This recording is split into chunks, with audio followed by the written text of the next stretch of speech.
Welcome to Keep Trucking Personal, where we invite you to explore the heart and soul of our company, Kiwi Brothers Trucking. Through engaging storytelling, insightful market updates, and vibrant energy, our podcast reflects our culture, values, and achievements. Whether you're a team member or industry enthusiast, join us to build connections, foster growth, and inspire excellence. Discover why we're more than just a company. We're a community, a catalyst for positive change, and a home for those aspiring to be part of something extraordinary. The pre-trip is complete and engines ready. We're set to hit the road on the Keep Trucking Personal podcast. Let's go.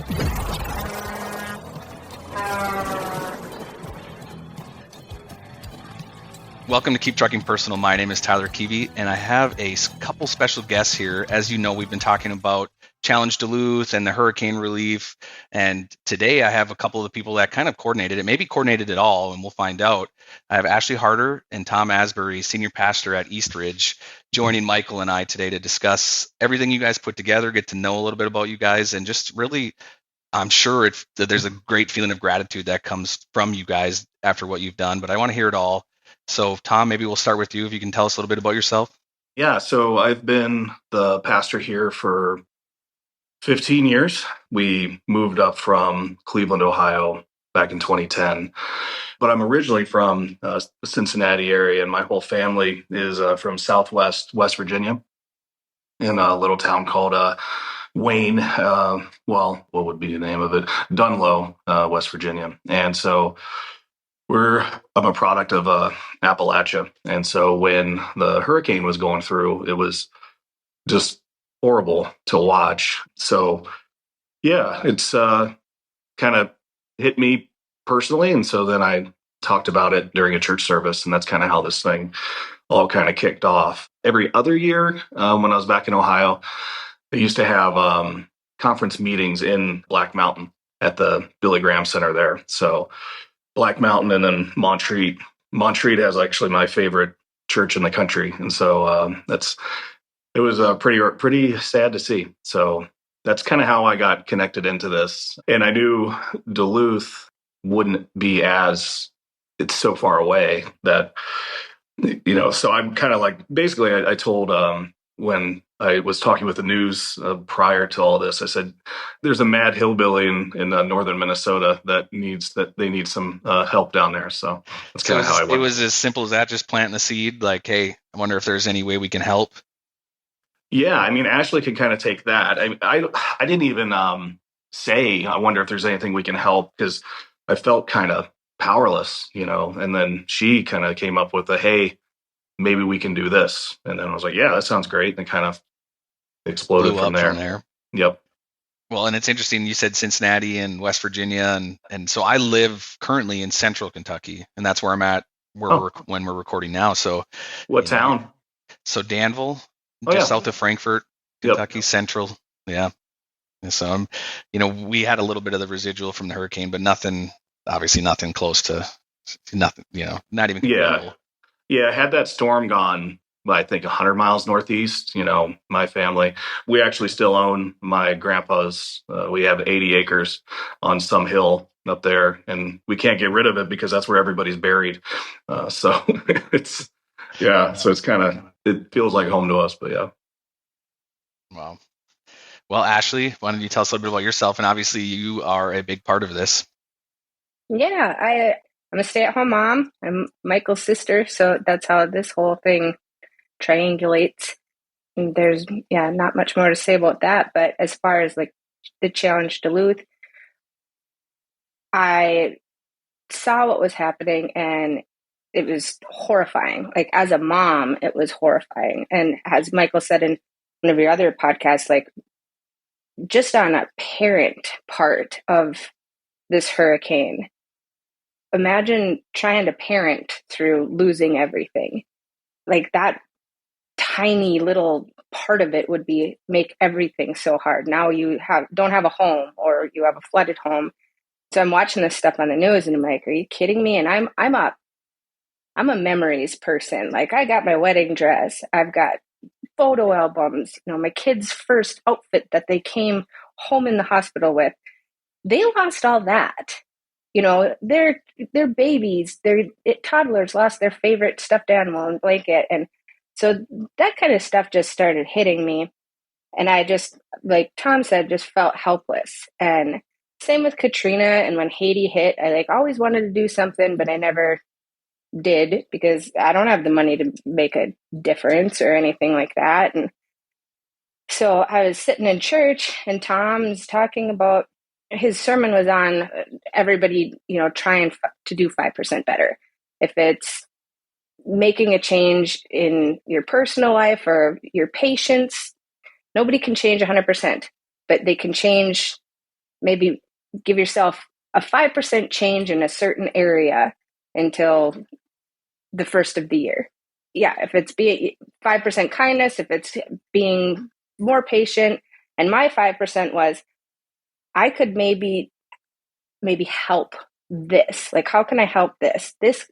And he started talking about the hurricane and how close to it was for him and his family.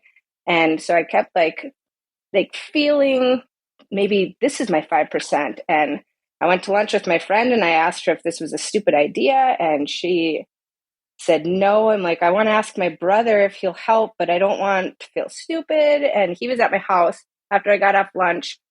And I talked to him and he was like, not only did he not make me feel stupid, he made me feel like this was a great idea. And yes, we will completely help. And so after I got the go ahead with him, he seemed excited and he's like, just figure out the logistics of it and we'll do the rest. And so I emailed Tom and Tom's like, can you call me? So both of them just immediately jumped on board and then it just snowballed. I couldn't even sleep. I don't know if I slept that whole 2 weeks just because I'm constantly thinking, is this really happening? How am I going to pull this off? Like what's going to happen here? Like this, I'd never done anything like this before. It's always usually in my head and I never try and pull the trigger on it. So that's an impressive feat. And I think, this type of 5% better, however you want to call it, is really unique when it's not about you, right? Like it's really not even about you. It's about everybody else. But absolutely. It's still helping you grow and become a better contributor to the community, not only locally, but the whole country. You influenced many people. So very cool to hear that. Now, obviously, Michael, I'm curious to hear from your side now. Like we've heard how it kind of kicked off, started in a sermon, Ashley took it and ran with it. And then you obviously got involved.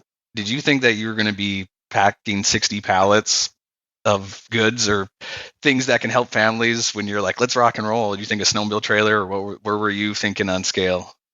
Obviously, when she came up to me, I'm at her house. This is after hours and everything. So as you alluded to, I, just said, yeah, sign us up. And I'm like, I got to go tell Derek and Tyler I just signed us up for to haul a truckload to North Carolina here. So hopefully you guys are in, but naturally you guys are, yeah, let's do it. And he actually told me let's dive totally into it. But yeah, I was definitely not expecting the outcome that we had. It was, I envisioned when she had told me, go drop a trailer, a van trailer, and people start filling it. And we've done like little stuff around, town, like, you always have the food drives, things like that. And unfortunately, it's not that great of a turnout, it's usually just a pickup load of something. Yeah. So it's kind of one of the raising toys or something like that. You just weren't really sure how good it would turn out. And then next thing you know, we have people like calling for pallets, like Derek Keevy, he deals with all of our customers around town. And next thing you know, he's messaging like, I got Exodus ready to donate, pallets of stuff. We got 4 pallets to pick up here, 2 pallets to pick up over here. And next thing you know, like my sister and I were texting back and forth and, hey, this company just donated 2 pallets. Like what? Like unbelievable. And next thing you know, then we were trying to start challenging how many we can fill. It wasn't just try and fill one. Let's challenge Keevy Bros to how many trucks we got to ante up and get hauled out there. So it kind of just took it to a whole new level. And then on top of that, you start wrangling in all the donations. Like our shop was full. Building 2 was stacked from tip to tail. Like, we weren't really planning on shutting a shop down, but next thing you know, there's just so much donations that we just had to shut it down, and everybody kind of wrangled up. We had volunteers coming in, helping us stack and palletize and sort out and organize, and made a couple trips to Menards to get some shrink wrap. We ran out of shrink wrap, and I mean, it was a good thing. Like I said, it was definitely not what I was expecting, but as the build up over the 2 weeks of just the whole Twin Ports in itself coming together, making it just amazing. I mean, 62 pallets of just all great good, and to have 62 pallets full is just something to say about our Northland here. I think you had a little bit bigger of an outreach than just the Twin Ports, didn't some customers or some people that we know, like the Dakotas, and you know, a little bit farther out of touch, where they were like, you know, how can we make this work? And I think that was one of the more unique situations on this type of charitable organizing that you guys did. Is you weren't really accepting money. It was more of like, at least from our side, right? When people call you, Michael, you're like, I'm not set up to handle that. So like, if you can convert that into a donation or mail it to this address, however. But you know, I feel like that was more of a discipline than it seems, because so many people would love to just hit $10, you know, like a Red Cross type donation, $10, or whatever their amount is, and you guys converted that all into pallets per se versus, you know, money. Yeah, and that was really on Ashley, because I mean, at first it was, yeah, people want to donate some money, and we don't, you know, anytime you deal with cash in hand and things like that, it just, I don't like it. It's not something we do all the time or ever. But she had showed me a video or something, but basically there's nothing to buy. So you can send all the money you want down there, but there's no Family Dollar open right now with stuff on their shelves, or a Walmart with stuff on their shelves. Like, that isn't going to do it for these folks that are truly in need, you know, not just, hey, we went to our house is perfectly fine, we went to the grocery store, nothing's there. No, we don't have a house, we don't have these things. So it was kind of easy to make that, to say, you know, no, just donations. We need food, we need water, we need these items for them to help, and it kind of just kept that cash out of it. But it was neat because we had people, you know, with online ordering now. We had packages showing up at Kiwi Bros like for the whole 2 weeks. Like, it was just boom, Amazon Chewy boxes. I know my mom just one of my mom's friends, she's up from PA, I think, Ashley, it was in Pennsylvania, sent like 5 boxes from Chewy of just dog food, cat food. Like, I was able to donate from way out there, and shows right up at our front door, and got that loaded up. And so, yeah, it was a good, because it was all items that people needed. Mm-hmm. The Chewy, she had helped with Hurricane Katrina, and in some areas they had said some people had to ditch their animals because there was no way of feeding them. Like, it was so bad. And so the reason she had sent this Chewy stuff is she had begged somebody, or begged whoever was trying to take this dog away from this young man. She begged for him to keep his dog. And so she sent that kid food for an entire year to take care of that dog. And so that kind of hit her again. And so she's like, what's Kiwi's address? I need to send supplies for pets. And so I thought that was cool. And Michael, weren't you in Montana and somebody heard about this? Oh yeah. In that defense, he was from Minnesota, but I saw him out in Montana, and he's like, "Oh yeah, you're doing the hurricane relief." But yeah, it even touched out there that we were talking about it. It's just, again, drumming up the conversation of talking about this, and I can't remember if he either donated or the company he was with donated it, but he didn't specifically say. It was a brief conversation because I had my Kiwi shirt on, so he had seen, and obviously you're from Duluth. He was from the Iron Range. But yeah, it was kind of neat that even all the way out there, they even knew what was going on. Yeah, so it starts with an idea and it takes off and grows like a wildfire. So Tom, does that mean that the following weeks it kind of creeped into each sermon talking about it? Yeah, well, when the trailer showed up, I think it showed up on a Saturday, people kind of said, "What is that?" And I said, "I don't know yet." We knew we had basically when Ashley came to me with it, I said, you know, you handle the logistics side. I'll spin up the media, because that's kind of what what I do, and sent out a press release to the media and got all the news stations in town. We do that pretty regularly, for bigger events that we do. So we actually did, because a church does receive cash. So we didn't ask for it, but we had people drop off or donate online. I think we're be sending about $5,000 down there. So ended up being, we even had I think she's a waitress, and she put out on Facebook that she would donate her tips. Then the owner of the place said, I'll double whatever you bring in. And she handed me a check, I think, for $2,500.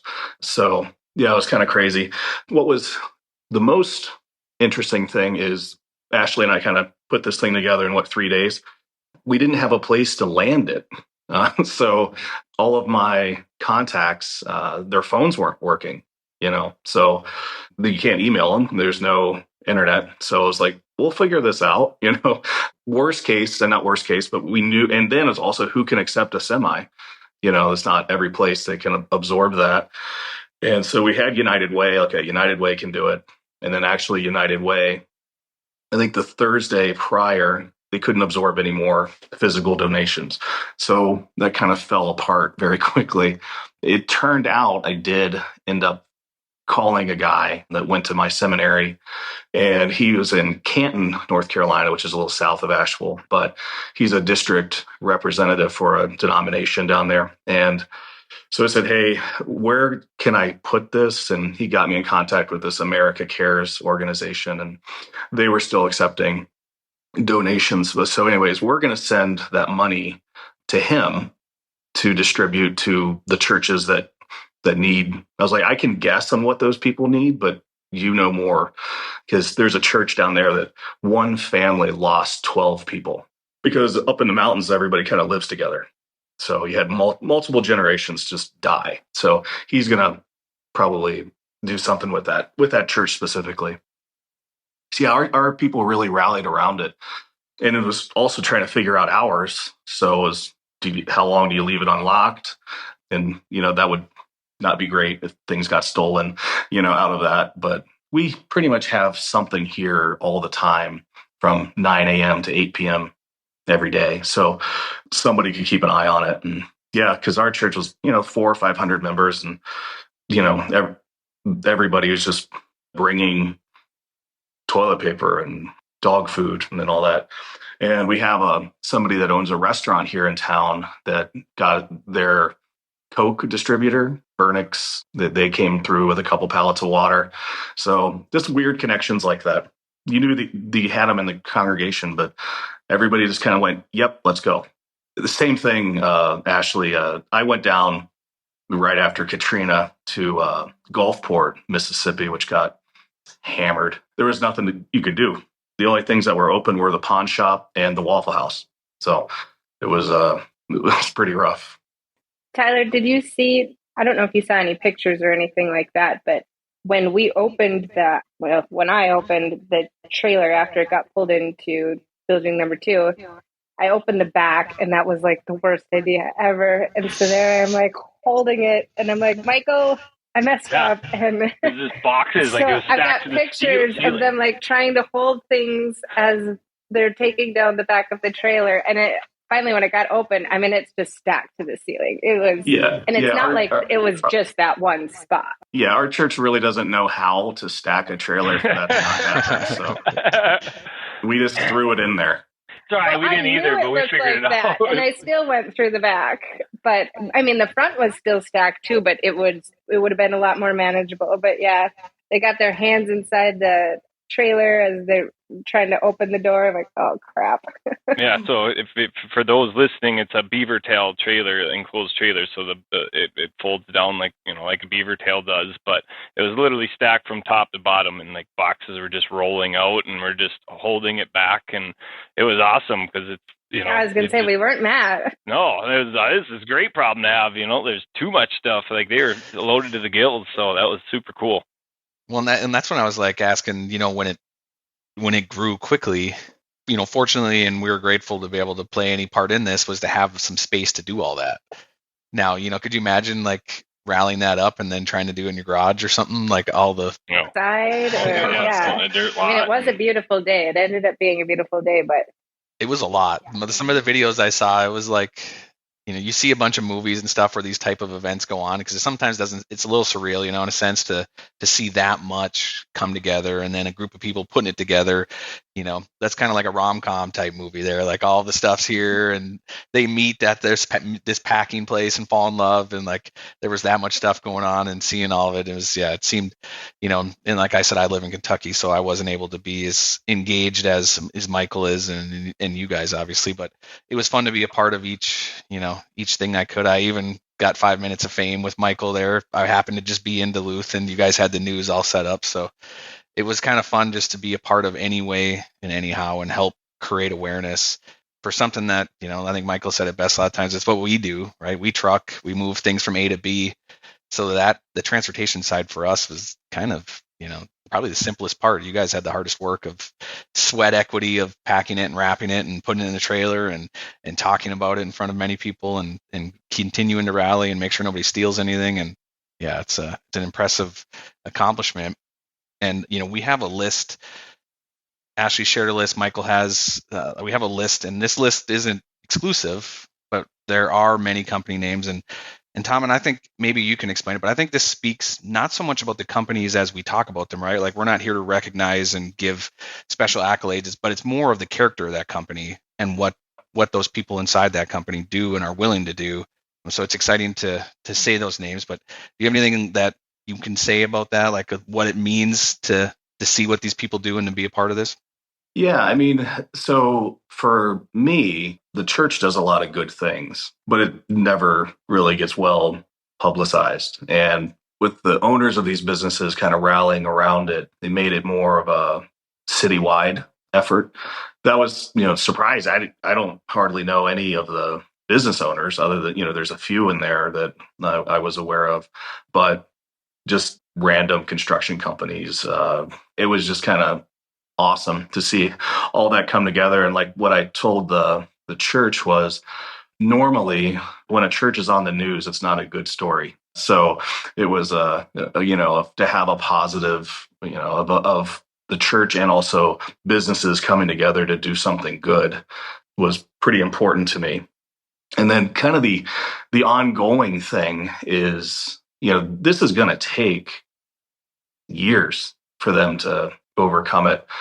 One of my favorite towns down there is Chimney Rock, and there's going to be some towns that they're probably going to have to walk away from. And so it is just, my fear is it getting forgotten, and especially rolling right into election season, that's going to be pushed to the end. So my hope is, maybe periodically probably not doing anything of this scale again, but it's cool to see like real big businesses come through in a manner like this.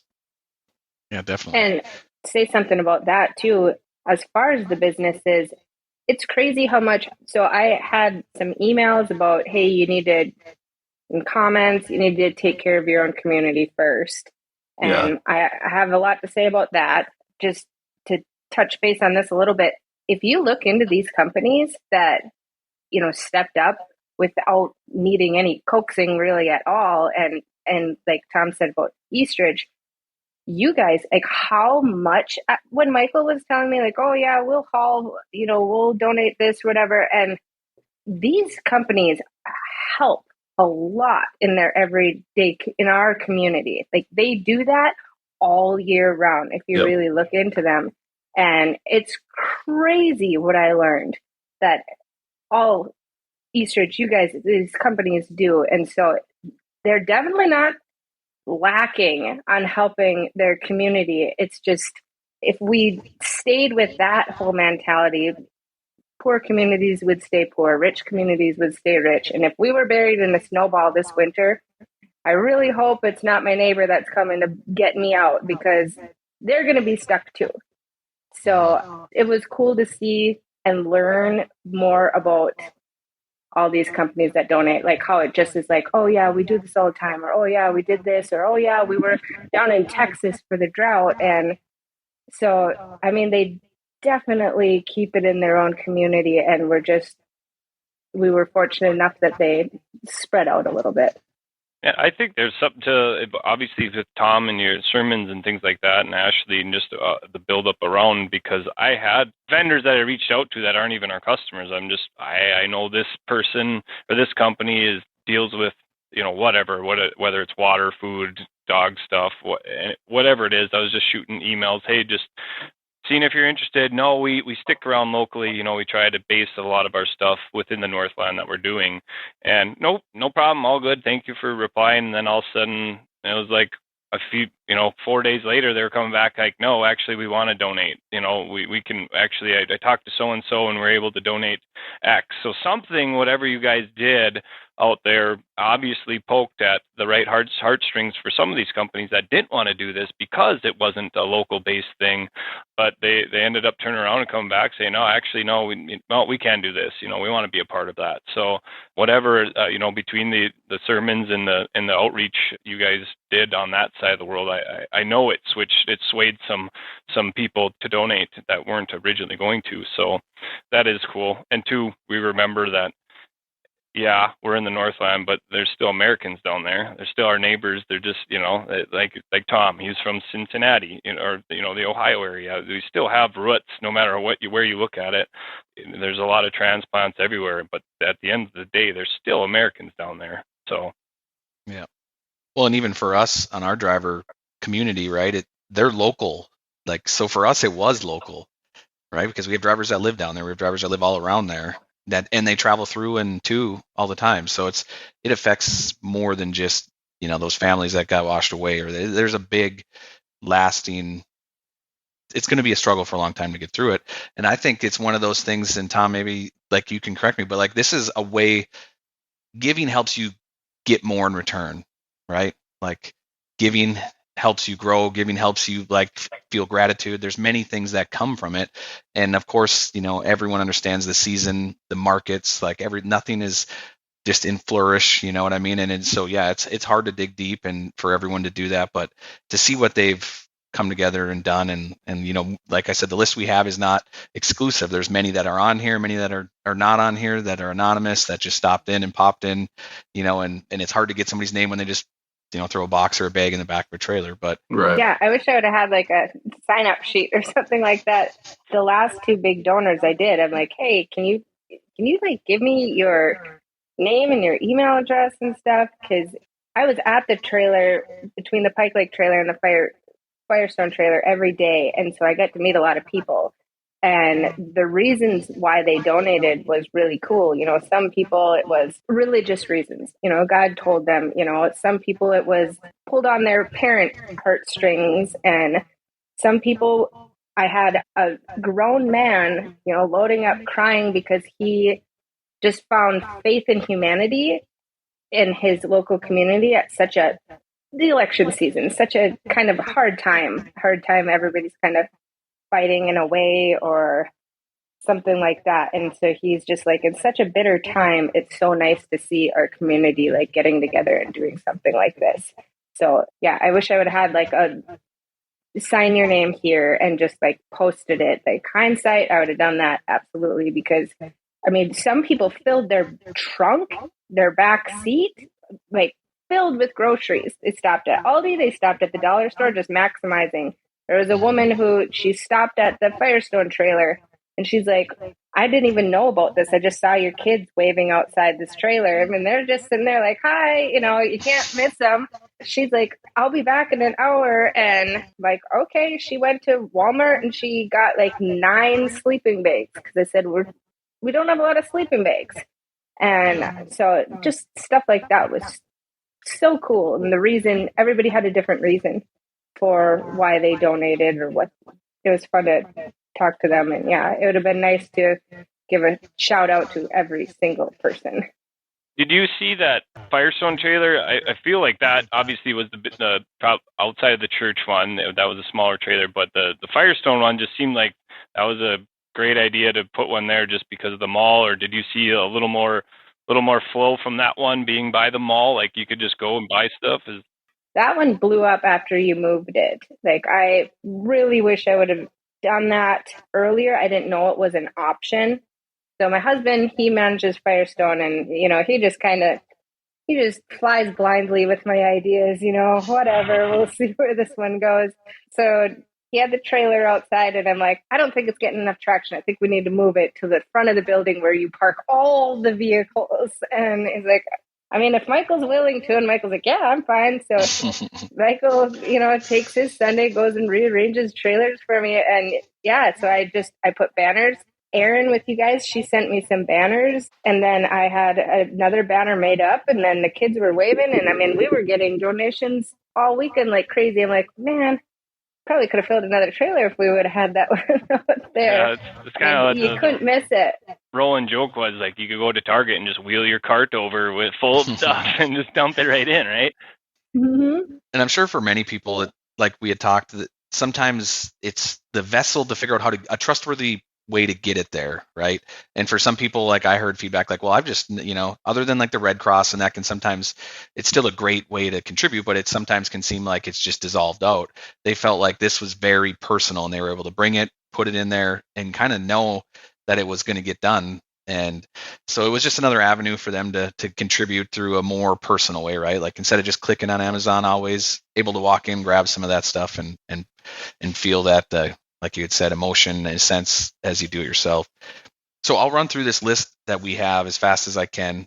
Like I said, this is not an exclusive list. This is what you were able to gather, what you were able to gather. And if I forgot anyone, please feel free to jump in at the end. And then at the end, Ashley, I want to kind of hear some of the random donations you saw that kind of made you think like, well, that's a good idea, or, well, I don't know what, So I'll start at the top here.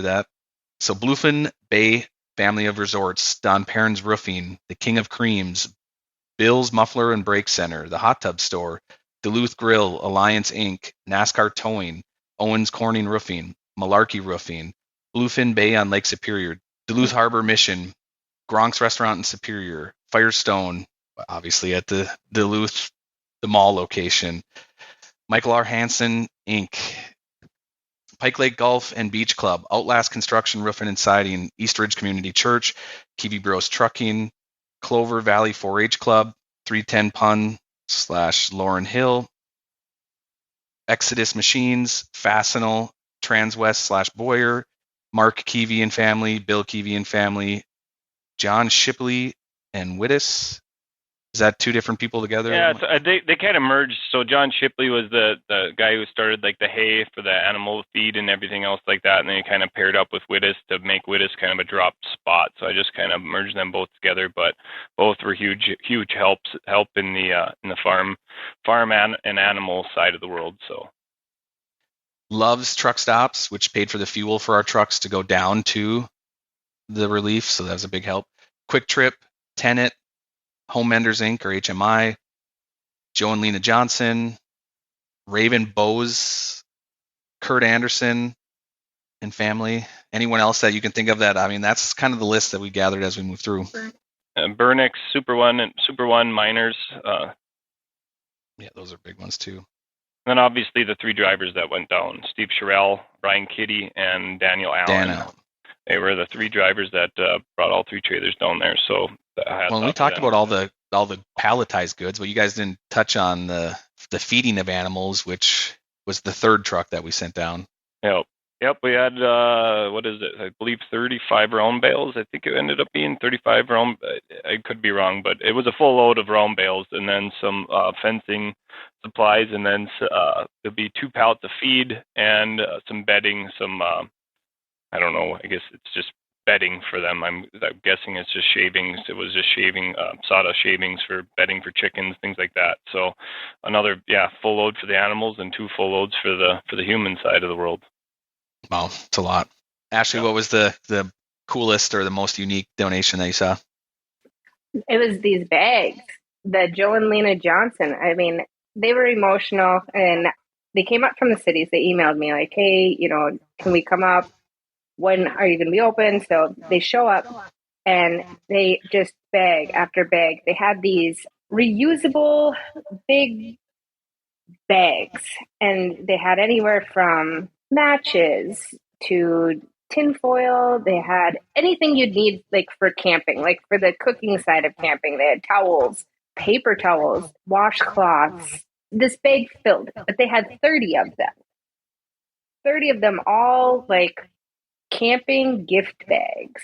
And so I'm like, one, how much did this cost? And two, just putting all those bags together had to have been a ton of effort in itself. Like, I'm just looking through them, and I wish I remembered all this stuff or would have wrote down all this stuff, because I'm drawing a blank right now. But yeah, and they just one after another, after another, after another. And we're just like, whoa. And it filled like a huge 2 rows in the trailer. And so we just put those on a couple of pallets. Like, we put them so they would get crushed and stuff like that. But it was cool to see, just here they could hand this to, everybody who came. And yeah, there was like 30 to 40 of them.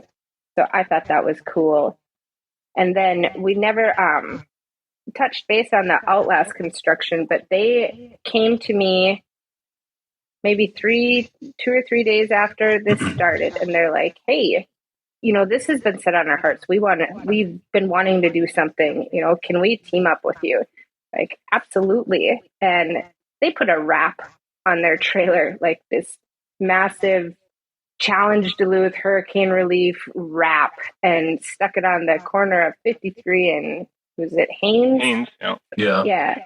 And not only that, but he like challenged construction companies, roofing companies. He called up, they did a lot of heavy lifting there, and they just were pounding down doors like, we need chainsaws, generators. They were leaving Sunday morning. They decided to not put it on the trailer because they needed this now. So they're just on a whim. They're like, well, we'll leave tomorrow. They're like, wait, what? Yeah, and I was still trying to find them a location while they were driving. And so, yeah, they just left. And the owner of Bluefin Bay, he was supposed to bring his generator. And I'm talking like $1,000 generators. These were nice generators.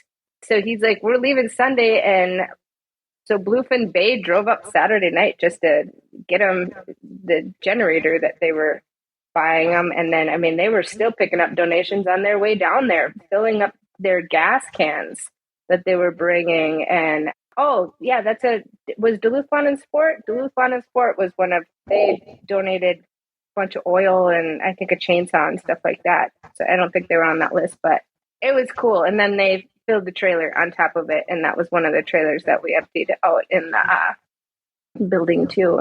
It was cool what they did.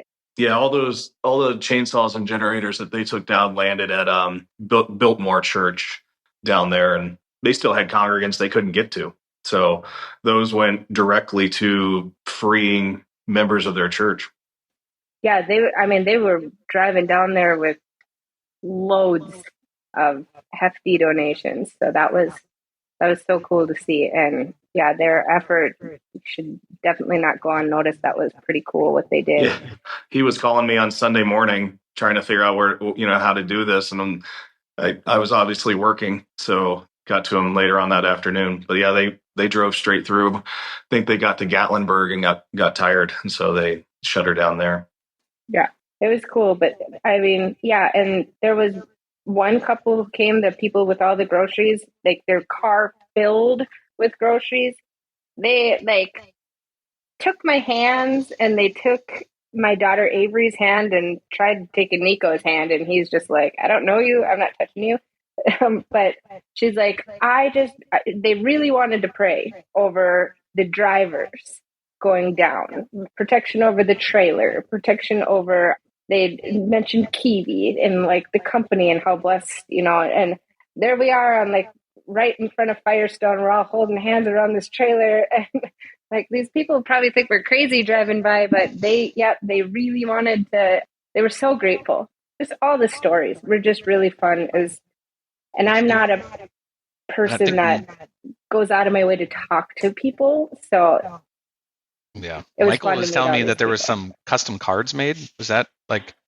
Oh my gosh, yeah. I didn't catch the school because they didn't show the name of the school, but I took a video of it, and it was a whole box full of like little handprints cut out, and then like, you got this, and different cards. There was there was tons. So it must have been like a whole school. And they were like, stay strong and all of this. And it was really some inspirational, really at least cool. in the lowest Absolutely. of lows. And I got, same with school, touch base on that. I got a message from the day after the trucks left, or the night the trucks left, from the 5th grade at Hermantown Elementary. And they wanted to put together a whole thing and donations and stuff to send. And then they're like, when's our deadline? I'm like, oh, the trucks just left today. Yeah. So that was last Tuesday or whatever. But the thought was so nice, and that they wanted to do that. Well, and I guess my last question. So who came up with Challenge Duluth, or is that kind of like, was that one of you guys, or is that something that's like already an ongoing challenge type thing? No, I just learned what a hashtag was, like how that works. So that was really new to me, and I just had to figure out something. And I'm like, and I made a brochure or a flyer, and I haven't done that since high school. Geez. So that was all over the place. And my daughter, who is a marketing major, she's just like, oh, Mom. So she kind of cleaned up my brochure or flyer and did the hashtag Challenge Duluth. And I even had people calling or emailing and asking if they could donate cash. And I'm like, no, we're not set up for that. And they're like, well, can we send it to Kiwi? And like, no, that we're not doing cash. You can do donations. And they're like going back, and they're like, well, what can we send it to Challenge Duluth? And like, no, Challenge Duluth, it's not actually a thing. Well, what's Challenge Duluth? Finally, I had to be like, I guess I'm Challenge Duluth. I don't really know. So that's going to be lingering out there now. Anytime there's a natural disaster, we're just going to have to get Challenge Duluth fired up. I got one more question for Tom. As far as, I mean, a lot of people are listening to this podcast, and a lot of our drivers included, that come from all over the United States, but maybe they're looking for a church to jump on a sermon on Sunday, or what? When do you have services over at Eastridge there, and what times? Yeah, so we have 3 every Sunday morning. So 8:30, 9:45, and 11. Our website is ECCDuluth.com. So Echo Charlie Charlie Duluth.com. And it's just been kind of a crazy thing. I know with the Challenge Duluth, our social media, or our outreach pastor, kind of took that, and she's really good at making all of the content, and kind of started using that, and she knows what those things are. I don't. So, yeah. But yeah, it's kind of a fun thing. Well, I definitely want to say thank you to not just you two, but Michael as well. And you guys have affected a lot of lives, not only locally, but through everyone, so you contributed to a lot of good through many people. And it's exciting to just be able to be a part of it. It was exciting to hear this story on how you guys kind of had an idea. And like I said, Tom's planted that seed, and Ashley let it water and grow and flourish, and it took off into something much larger than any of us expected. And just one more thing, like if Michael would have, and I told him this too, he doesn't like what I tell him, but like all he would have had to do was act like it was kind of a stupid idea, and it would have ended there. Like I would have just been like, okay, never mind, and so how supportive he was. I mean, that's Tom planted the seed, and then Michael, was if there's one thing we know about Michael, if it needs to be done, whatever it's for, he's going to get it done. So if he put his name on it, that it's going to get done and get.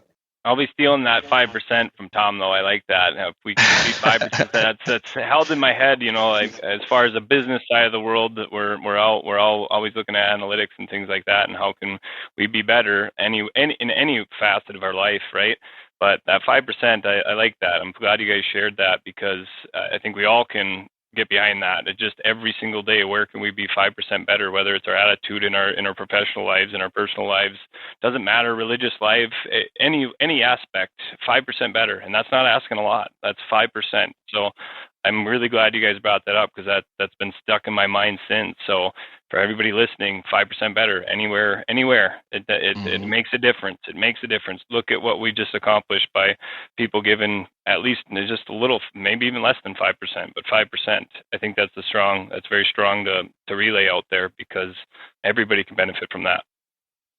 I was having a bad day, so I wrote 5% on the side of my hand. And my kids were like, Mom, you said we aren't supposed to write on ourselves. And I'm like, well, I needed a reminder that I can have I can have 5% more patience. So yes, definitely. Thank you, Tom, that was he's got pretty awesome sermons that, my husband says they're like a business meeting, even if you don't believe in God, you'll walk out of there like applying things to your everyday life. Well, thanks. Well, I appreciate it, and thank you guys for joining. I hope to see the next time you fire off Challenge Duluth, and then hopefully we can be a part of it. Yeah, appreciate you guys. Thank you for handling all the stuff the church has no idea what to do. So you got this. You got the stuff down there, and we'll pack better next time. So. You did just fine. Thank you for tuning in to Keep Trucking Personal. If you've enjoyed today's episode, please don't forget to like, share, comment. We're going to post up the link that Tom had shared for his church. If you have any feedback or suggestions or want more insight on this Challenge Duluth, please feel free to reach out to us at podcast@kivybros.com. Until next time, happy trucking. Thank you for joining us on this episode of Keep Trucking Personal. We appreciate you taking the time to explore the heart and soul of Kiwi Brothers Trucking with us. Don't forget to subscribe and leave a review to let us know your thoughts. Tune in next time as we continue our journey together, diving deeper into what makes us a community, a catalyst for positive change, and a home for those who aspire to be part of something truly extraordinary. Until then, keep trucking, and we'll catch you on the next episode.